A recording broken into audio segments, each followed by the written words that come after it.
Welcome back, friends. So we are going to discuss the next topic.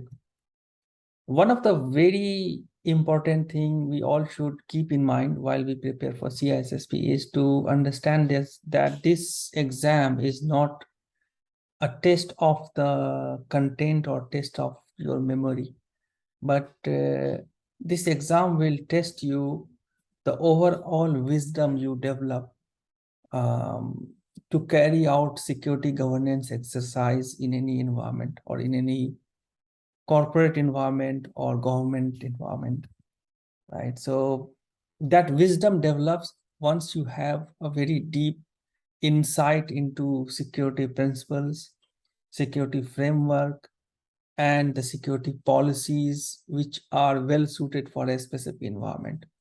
I have given considerable time in explaining how this evolution takes place in any organization. So we have a security framework, which is taken as a reference. Then we develop a security policy around that framework, which suits to an organization. Then we have different security processes in the company, which actually sets everything in motion. The whole security policy, which is drafted in a document, is orchestrated using security processes. In security processes, these processes are carried out by people. There is a hierarchy of people, and it is expected that the security process or the security governance is led by the highest authority in the company, or the person who is the chief security officer is reporting to the chief executive officer, which is the highest executing body of the company. One of the reason is that security need endorsement for all the expenses, all the initiatives, and security as such is not a money revenue generating um, exercise. Rather, it demands money for some safeguard. So this understanding, development of this understanding is very important. And the whole story which I have tried to convey in my last 16 episode is actually around that concept only.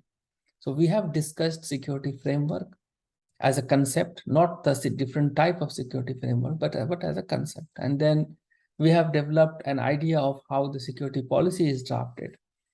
What are the steps? Basically, there are 3 steps in conceiving security, information security policy of a company. Then we discussed what are the key security principles like confidentiality, integrity, availability, non-repudiation, access control, those kind of things. Now, these security principles, how they are applied to a system or to a process, basically. Now, this takes form of AAA, authentication, authorization, and accounting, including identification and auditing as well.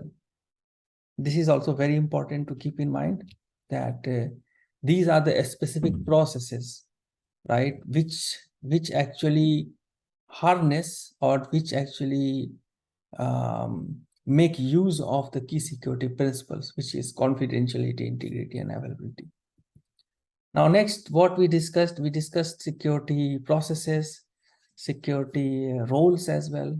Now we are going to discuss a little bit of the type of security models and security frameworks which we have in the industry, right? And from the examination point of view, this is very important. This is very important in some of the questions, because if you have this tree diagram in your mind of different models and framework, it will really help you to memorize certain things which will be very beneficial in exam. So let's have a look on it. Let's go to the drawing board.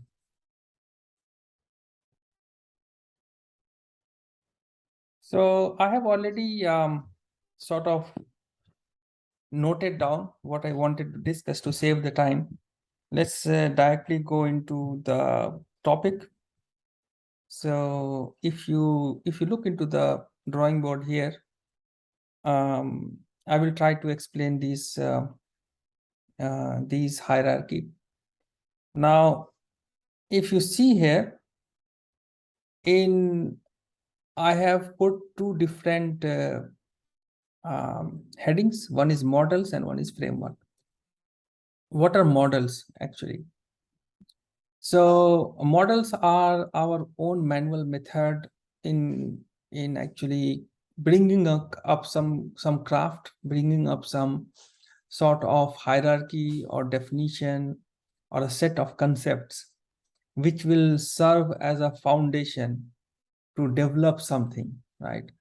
So as I already explained in my past video, that we have different type of governance in an organization. We have enterprise governance, which is corporate governance, sometimes focusing on the business, focusing on the share value in a stock exchange, how the business is going, the key product or service which the company is trying to sell, if it is competent or not. So that's corporate governance, right? Then we have IT governance, and then we have security governance. So when it comes to enterprise security architecture, so security architecture is something, the way security is blueprinted in an organization. So we have different security models, enterprise security architecture models, like Zachman, SAPSA, TOGAF, which is not in the syllabus of CISSP. It's a different subject altogether. Now we have security models, like how we model the information security itself, like the confidentiality, integrity, and availability aspect of security, how these key principles of information security can be modeled to achieve the desired security outcome. So this could be lattice-based and rule-based, right? So lattice-based model are the famous Bell-LaPadula model or B-bar model or Lipman model. So these are the lattice-based security models. Now, when it comes to rule-based model, we have Clark-Wilson model, Breuer-Nash model, Graham-Denning model, Harrison-Resolve model. So these are the rule-based models, right? So these security models deals with security policies, whereas enterprise security architecture defines the blueprint of how the enterprise security is architected.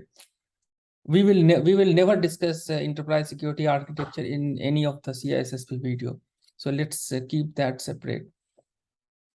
Now, there is something called framework. Now, what is the difference between model and a framework?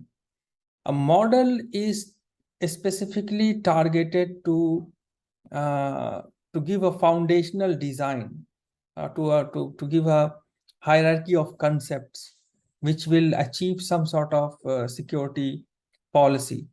Now, a framework is a set of rules, regulations, best practices, or standards which is incorporated to achieve a specific type of organization or a specific sector, right? So in frameworks, we have security framework, privacy framework, and risk framework, right? So there is something called ISMS based security controls, which are dealt in ISO.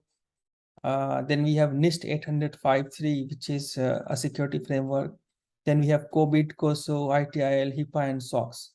So these are the security frameworks. In privacy, we have OECD guidelines or GDPR or specific privacy guidelines for a specific country. Like Canada has got its own privacy framework. Then Australia has got its own privacy framework. But GDPR is something which is very famous and is quite testable in CISSP. When it comes to risk management framework, we have NIST 837. So this is important for us to remember that NIST 837 is basically this guy, is risk management framework, whereas NIST 800-53 is security framework. We will I have already created a video on the different privacy privacy frameworks and how it was actually accepted by US government. The role of NIST, I think it's good that I will put a link of this video, this privacy video in the very last of this video, so you can refer there. Now in risk we have NIST 837 is very famous, then ISO 31000, COSO, ISACA risk IT, FAIR, TARA. So these are all the risk management framework. This is something which you should have just in mind. We are not gonna go in-depth detail of these frameworks, but you know, as a memory map, you should have this picture in your mind that when it comes to security models, we have lattice-based and rule-based security models, and in frameworks we have security, privacy, and risk framework, and these frameworks are used in any organization while the organization is developing its own information security policy. Next up, we are going to discuss some details of, not too much detail, but some details of these NIST 837 and NIST 853 and what is that, COBIT framework, which is exams at sensitive topics. Yeah, so that's all for this video. Let's meet into the next video, and if you like this video, give us a thumbs up, and you can subscribe to my channel if you find this content useful. Thanks for watching the video.